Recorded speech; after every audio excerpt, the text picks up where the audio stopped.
আসসালামু আলাইকুম। প্রিয় দর্শক, অন্য মঞ্চের আজকের আলাপচারিতায় আপনাদের সকলকে স্বাগত জানাচ্ছি।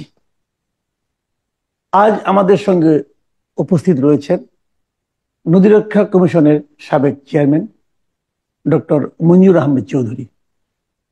ডক্টর মঞ্জুর আহমেদ চৌধুরী, আপনাকে আমাদের এই অনুষ্ঠানে স্বাগত জানাচ্ছি।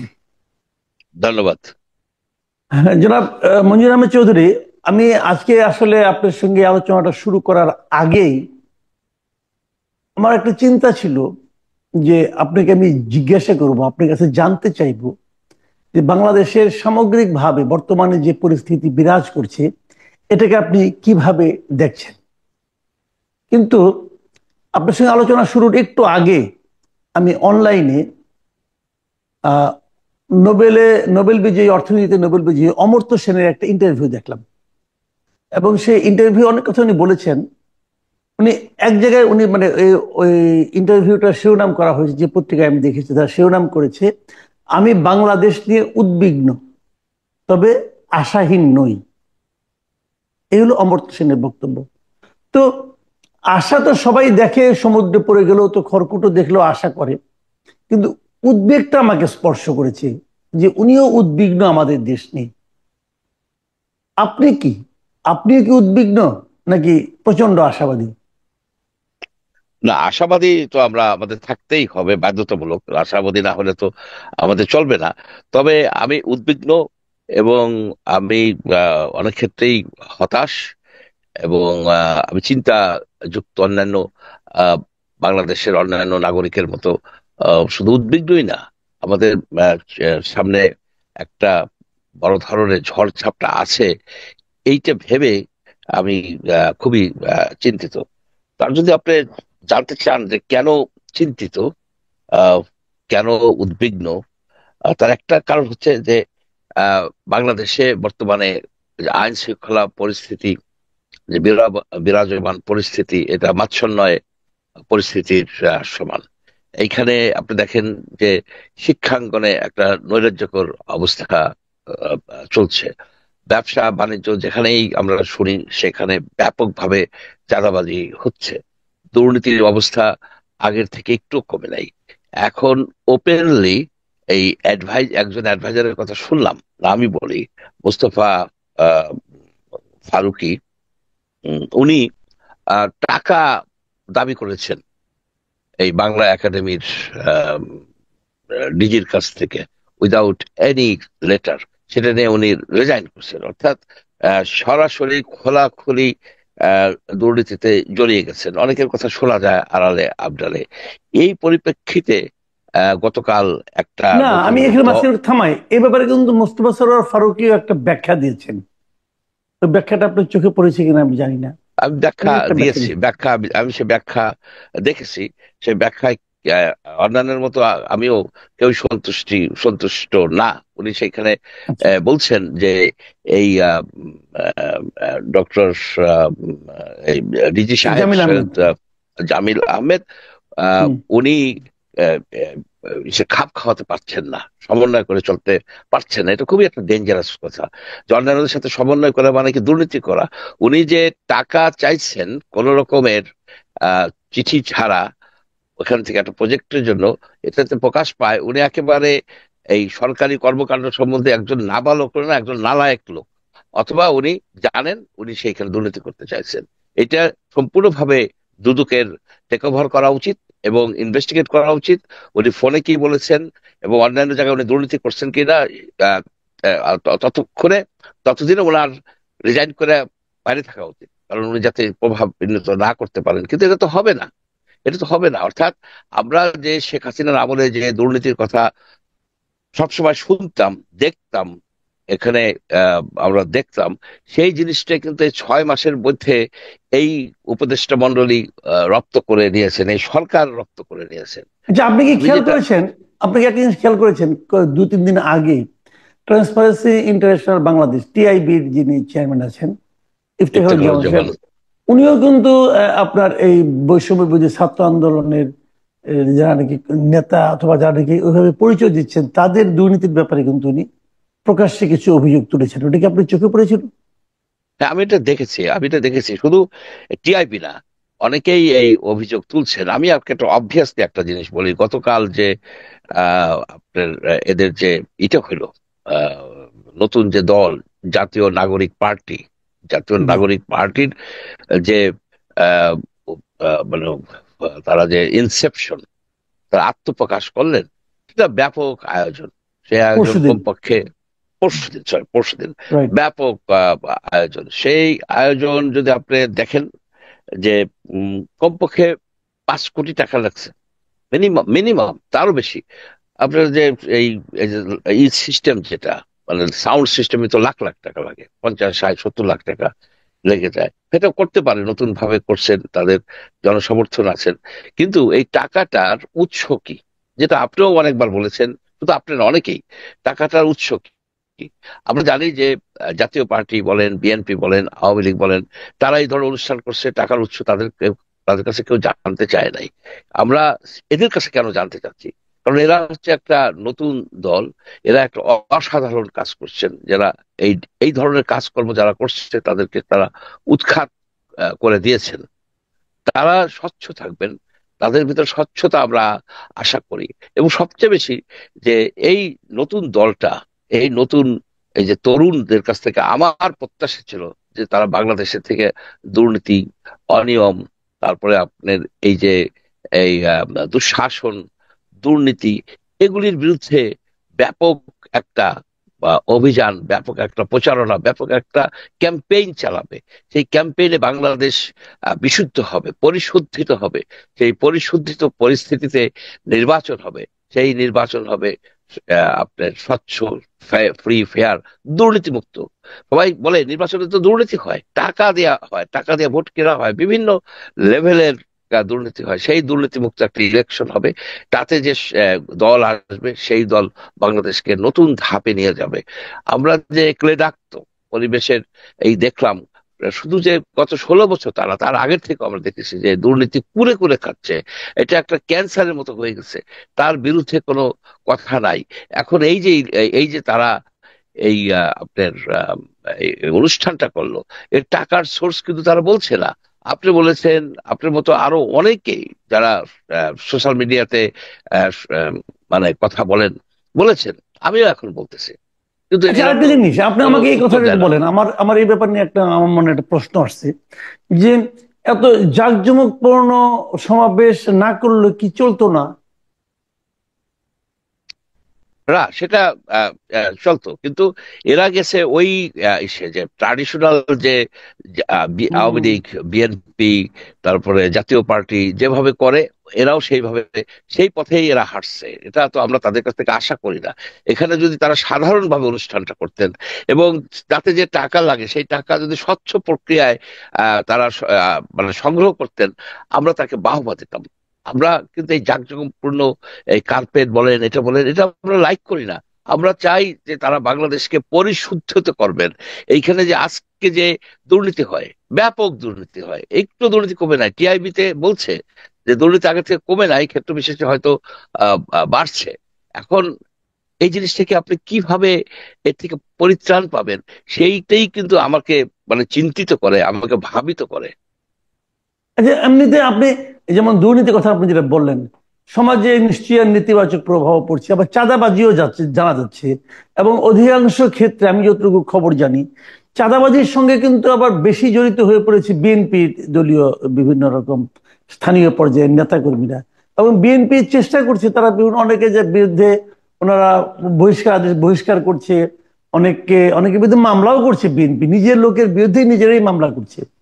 তো এখান থেকে এই চাঁদাবাজিগুলি থেকে এখান থেকে কি মুক্তির জন্য বিএনপি যে সমস্ত পদক্ষেপ নিচ্ছে, এই পদক্ষেপগুলিকে কি আপনি পর্যাপ্ত মনে করেন? একবারেই পর্যাপ্ত না। আমাদের মহামারী হয়ে গেছে। আপনার মহামারী কি আপনার এই হোমিওপ্যাথিক ওষুধ দিয়ে কাজ হবে? এটা শুধু বিএনপি পারবে না। প্রথমত বিএনপি চেইন অফ কমান্ড একজন আপনার তারেক রহমান একটা পরিবারতান্ত্রিক পদ্ধতির মাধ্যমে আছে, কিন্তু সেটা তো অনেক দূরের থেকে উনি বলছেন। এখন উনি তো বহিষ্কার করছেন, উনি প্রতিনিয়ত বলছেন, কিন্তু ওনার কথা শুনছে না। এখন উনি দেখতে পারে যে র্যান্ডমলি স্যাম্পলিং করে দেখতে পারে যে কত কিছু বাজার কিছু হাট ওনার নিজস্ব লোক, যে তাতে দেখবেন যে বেশিরভাগ লোকই কিন্তু বিএনপি, এবং সাথে আওয়ামী লীগ আছে, ফ্রিল্যান্সার আছে, অনেক ক্ষেত্রে সমন্বয়ক নামে আছে। কারণ আমি সমন্বয়কের কথা বলি না কেন, সমন্বয়করা কিন্তু গ্রামে নাই, গ্রামের দিকে সমন্বয়ক এটা নাই, সুতরাং তাদের নামে হয়তো হয়। এবং তাদেরকে আমি এইভাবে বলতে পারি না এই কারণে যে তাদের অস্তিত্বই তো নাই অনেক জায়গায়, আপনি তো জানেন। আহ, কিন্তু বিএনপির অস্তিত্ব সারা বাংলাদেশে আছে, সারা ইসে আছে, ওয়ার্ডে আছে, ওয়ার্ডে ওয়ার্ডে আছে। আর একটা জিনিস কিন্তু লক্ষণীয়, এই কথা বললে অনেকেই ক্ষিপ্ত হয়, যে আমি কিন্তু পত্র পত্রিকা স্ক্যান করে দেখেছি, সেখানে কিন্তু আমি জামাতের নাম পাচ্ছি না। আমাদের যে শিবচরে যে চাঁদাবাজি হয় সেখানে কিন্তু আমি জামাতের কথা শুনি না, আমি খোঁজ নেই, বিভিন্ন জায়গায় আমি খোঁজ নেই। তো জামাত কিন্তু এই চাঁদাবাজির এসে মুক্ত আছে। কিভাবে মুক্ত আছে উই ডোন্ট নো। তারা কিভাবে তাদের রাজনৈতিক মানে কর্মকাণ্ড চালায়, সেখানেও স্বচ্ছতা নাই, কিন্তু চাঁদাবাজি তারা করছে না, এ একটা গুড সাইন হিসেবে বলা যায়। আরেকটা বিষয় হচ্ছে যে আমাদের সরকার কি করতেছে এখানে। পলিটিক্যাল পার্টিকে যদি আমরা বলি যে আপনারা আহ, করেন, আপনারা অ্যাকশন নেন, কিন্তু চাঁদাবাজিটা তো শুধু পলিটিক্যাল অ্যাক্টিভিটিস না, চাঁদাবাজিটা হচ্ছে একটা পার্সোনাল অ্যাক্টিভিটিস হোক, সে তার টাকার অভাবে হোক বা নিজস্ব লোভের কারণে হোক, সেগুলিকে কিন্তু এই পলিটিক্যাল রেটরিক দিয়ে বন্ধ করা যায় নাই, বন্ধ হয় নাই। আওয়ামী লীগ আমলেও হয় নাই। আওয়ামী লীগ আমলে যদিও শেষ পর্যন্ত চাঁদাবাজিকে এক ধরনের উৎসাহিত করা হয়েছে, বলা হয়েছে যে আমরা লুটে পুটে খাবো, এরকম এরকম বক্তৃতা দিছে, আমরা সরকারে আছি আমরা।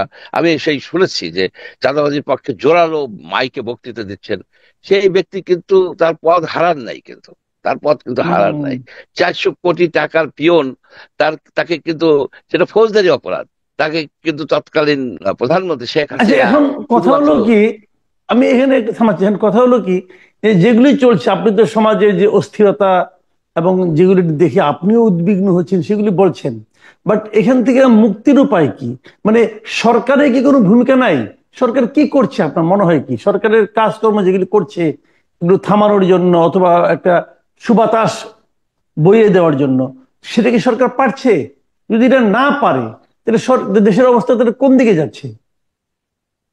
শোনেন, এইখানে যে সরকার, ডক্টর ইউনূসের সরকার এবং তার যে অ্যাডভাইজাররা, তারা এটা খুব একটা চেষ্টাও করছেন না। যে চেষ্টা করে যদি ফেল করলেও আমরা বলতে পারতাম যে না, তাদের চেষ্টাও করছেন না।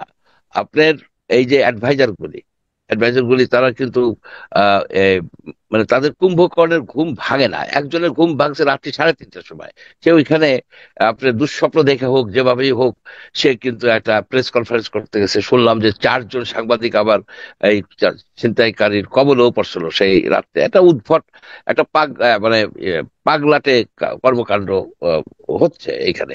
আরেকটা বিষয় যে সরকার, এই সরকারটা হচ্ছে একটা নির্দলীয় নিরপেক্ষ সরকার, তার আন্ডারে ইলেকশন হওয়ার কথা, অর্থাৎ তারা কেউ ইলেকশনে পার্টিসিপেট করবে না।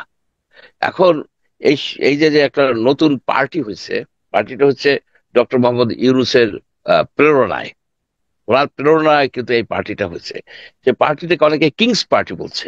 আমি একে কিংস পার্টি বলতে পারি না। আমি চিন্তা করে দেখলাম, কিংস পার্টি না, কিংস পার্টি হলো যে পার্টির কেউ সরকারে থাকে না, কিংস এর একটা আনুগত্য থাকে, কিংস একটা তাদেরকে কিং রাজা তাদেরকে সুদৃষ্টিতে দেখেন। এখানে হচ্ছে কি পার্টির একটা অংশ এই এসের ক্ষমতায় আছে, একেবারে পুরোপুরি ক্ষমতায় আছে, অনেকগুলি ভালো ভালো মন্ত্রণালয় তাদের অধীনে আছে। আর কয়েকজন এসে গেছে আপনার ইসের কি বলে এই, রাজনৈতিক মাঠে। সুতরাং it is a hybrid king's party. এটা একটা ভয়াবহ রকমের এই ধরনের নির্বাচন অতীতে বাংলাদেশে কিন্তু হয় নাই, এই ধরনের নির্বাচন প্রক্রিয়া শুরু হয় নাই। কিন্তু শেখ হাসিনা নির্বাচন করছে, অনেক দুর্নীতি করছে, কিন্তু একদল ক্ষমতায় থাইকা আরেকজনকে পাঠাই দিছে, কিন্তু ক্লেম করতেছে যে আমরা নিরপেক্ষ। শেখ হাসিনা যেরকম নির্বাচন করছে সেই ধরনের নির্বাচনী একটা উদ্ভট নির্বাচনের দিকে দেশ আগিয়ে যাচ্ছে। এবং তাহলে আমি আপনি কি মনে বলতে করি চাচ্ছেন, আপনি কি বলতে চাচ্ছেন যে ডক্টর ইউনূসের যে সরকার এই মুহূর্তে আছে তাদের মাধ্যমে যদি, তত্ত্বাবধানে যদি নির্বাচন অনুষ্ঠান হয় আগামীতে, সেটা ডিসেম্বরই হোক অথবা আগামী বছরের মার্চেই হোক, সেই নির্বাচনটা আপনার কাছে মনে হয় নিরপেক্ষ হবে না? না, ডেফিনেটলি নিরপেক্ষ হবে না। ডেফিনেটলি নিরপেক্ষ হবে না, এটা তো বোঝাই যায়। আর একটা বিষয় হচ্ছে কি, সেই নির্বাচনে বিএনপি বলেন, অন্যান্য যে পার্টি আছে হয়তো জামাত বাদে, তারা কি তার সেই নির্বাচনে অংশগ্রহণ করবেন? এটাও কিন্তু একটা, অংশগ্রহণ করবেন না। এই যে দেখেন, এই পার্টির এই এই যে পার্টির যেদিন শুরু হলো, সেদিনই তো তাদের অশুভ সব কর্মকাণ্ডদের শুরু হয়েছে। সেখানে বিভিন্ন জেলার ডিসিরা সরকারি ব্যয়ে, সরকারি ব্যবস্থাপনায় মানুষ পাঠাইছে বাসে কইরা। তো এই পার্টির ভবিষ্যৎ কি? এই পার্টি তো আপনি স্টিল বর্ন, মানে বিকলাঙ্গ এক শিশু হিসেবে জন্মগ্রহণ করলো। তাদের উচিত ছিল স্বচ্ছতা, তাদের উচিত ছিল দারিদ্রতাই তাদের জন্য সম্পদ হয়ে দাঁড়াইতো। তাদের যে কটা লোক আসতো সেটাই যথেষ্ট ছিল। এই যে ডিসিরা আবার ওটাকে লিক করে দিছে, কারণ ডিসিদেরকে আপনার ফায়ার করতেছেন যে পার্সিয়ালিটি করার জন্য। তারা সেখানে অফিস অর্ডার করে সেই কাগজপত্র জায়গায় জায়গায় ঘুরে বেড়াচ্ছে, সেখানে আবার নানাবিধ এক্সপ্লানেশন দিচ্ছেন একজন প্রেস সচিব। উদ্ভট এক্সপ্লানেশন, যে উনি মনে হয় কোনোদিন সরকারি কোনো কর্মকাণ্ড উনি দেখেন নাই। ডিসি যখন একটা ফোন করে, সে সরকারি ফোন দিয়ে ফোন করতেছে, সে যখন বলতেছে যে এইটি জিনিসটা উনি বুঝতে পারেন না কেন, যে একটা সরকারি কর্মকর্তারা চলেন, তাদের কোড অফ কন্ডাক্ট আছে, কোড অফ কন্ডাক্ট আছে, সে কি কারণে আপনার এই পাঁচটা পাঠাবে একটা পলিটিক্যাল পার্টির? কালকে যদি আচ্ছা, আমি বিয়ে। আমি আপনাকে একটু মানে সুদূর প্রসারী একটা চিন্তা করতে বলি। যেমন ধরা যাক, আপনি বললেন যে এই সরকারের অধীনে নির্বাচনটা আপনার কাছে মনে হয় নিরপেক্ষ হবে না। যদি আপনি তো নিজে নির্বাচনে অংশ নিচ্ছেন না, আপনি নিজে নির্বাচন করেন না, প্রার্থীও না, কেবল ভোটটা দেন, কিন্তু একজন ভোটার হিসেবে, একজন নাগরিক হিসেবে আপনার কাছে মনে হচ্ছে এই সরকার নিরপেক্ষ নির্বাচন অনুষ্ঠানের নৈতিক অবস্থানে আর নেই। তাহলে রাইট। যদি বিএনপিও তার নিশ্চয়ই তাহলে মনে করবে, যদি বিএনপিও মনে করে আপনার বক্তব্য অনুযায়ী, এবং আরো অনেক দল মনে করে, তাহলে এরা কেউ নির্বাচনে গেল না, সরকার নির্বাচনে আহ্বান করলো, আবার ছাত্ররা নির্বাচনে গেল, তাহলে জিনিসটা দাঁড়ালোটা কি, যাচ্ছে কোন দিকে?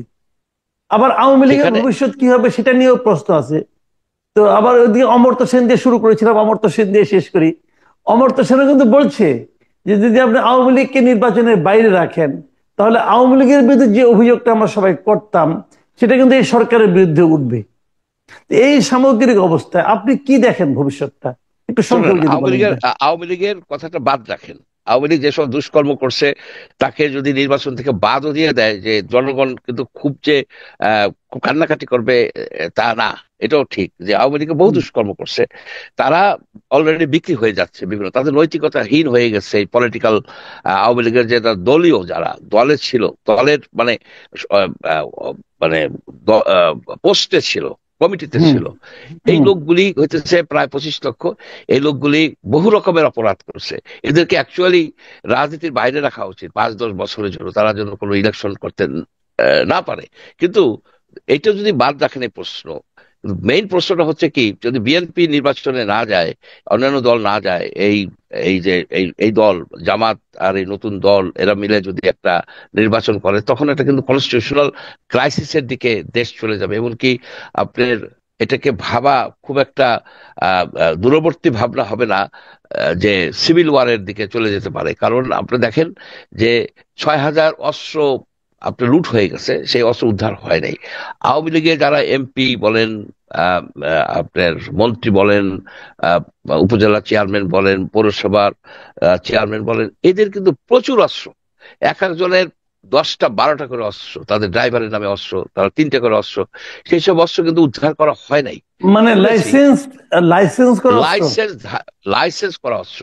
একজন তো 3টে অস্ত্র রাখতে পারে, তার ড্রাইভারের অস্ত্র আছে, তার আপনার এপিএস এর অস্ত্র আছে। তাহলে আপনার প্রায় 20-30টা অস্ত্র একজন এমপি যে কোনো সময় বাইর করতে পারতো। তারা তো অস্ত্রের একটা মানে সেই সব অস্ত্র উদ্ধার হয়েছে? উদ্ধার হয়নি। আমার হয়তো কিছু কিছু হয়েছে, কিন্তু এই অস্ত্রগুলিকে উদ্ধার সরকার করার উদ্যোগ নেয় নাই বা উদ্ধার করতে পারে নাই। এটা একটা ফেলিওর। এখন আমি মনে করি কি, যে এটার পরিত্রাণের উপায় হচ্ছে যে, আমি নিশ্চিত যে ডক্টর মোহাম্মদ ইউনূস শুধু যে নিরপেক্ষতা হারিয়েছেন তা না, উনার সেই অ্যাডমিনিস্ট্রেটিভ এবিলিটি নাই, প্রশাসনের উপরে, যে উনি একটা নির্বাচন, স্থানীয় নির্বাচন বলেন, জাতীয় নির্বাচন বলেন, এমনকি আপনি যদি স্কুল কমিটি নির্বাচনও যদি দেন সারা বাংলাদেশে একদিনে, সেটাও উঠে আনতে পারবে না। এই ধরনের একটা মানে হযবরল অবস্থা। এই অবস্থায় এই সরকার, এই সরকারের সরে যাওয়া উচিত, এই সরকারের সরে যাওয়া উচিত। আর একটা সরকার গঠন করা উচিত, শক্ত শক্ত সামর্থ্য আপনার প্র্যাকটিক্যাল লোকজন নিয়ে পেছনে। আপনার ডেফিনেটলি এই ধরনের সিচুয়েশনে তো সশস্ত্র বাহিনী সহযোগিতা লাগে। সশস্ত্র বাহিনীর সহযোগিতায় নতুন একটা সরকার আসুক। সেই সরকারের মেইন উদ্দেশ্যই হবে ইমিডিয়েটলি ল অ্যান্ড অর্ডার অবস্থার সিচুয়েশনকে আপনার একটা অ্যাকসেপ্টেবল, একটা গ্রহণযোগ্য জি, বার্তায় আপনি নিয়ে আসা। তারপরে যেটা হলো যে আপনার এই অনেক ধন্যবাদ চাঁদাবাজি। ডক্টর মঞ্জুর আহমেদ চৌধুরী। আসলে অনেকক্ষণ হয়ে গেছে, লম্বা হয়ে গেছে অনুষ্ঠান। আজকে আর আমরা আলাপ বাড়াবো না। আমরা এরপর আরেকদিন আপনার সঙ্গে বসবো, আপনার সঙ্গে তো আমরা নিয়মিতই বসি। আমার দর্শকরাও আপনার ধন্যবাদ। কে প্রচুর দেখতে চায়, কথা শুনতে চায়। কাজে আগামীতে আবার দেখা হবে, আবার কথা হবে। প্রিয় দর্শক, আপনারা শুনলেন ডক্টর মঞ্জুর আহমেদ চৌধুরীর বক্তব্য, এবং শেষ দিকে উনি একটা নিষ্ঠুর প্রস্তাব দিয়েছেন। উনি এই সরকারকে সরে যেতে বলেছেন। আমার মাঝে মাঝে খারাপ লাগে, এই সরকারের অধিকাংশ উপদেষ্টা হচ্ছেন বয়োজ্যেষ্ঠ, বয়স্ক, খুবই প্রবীণ।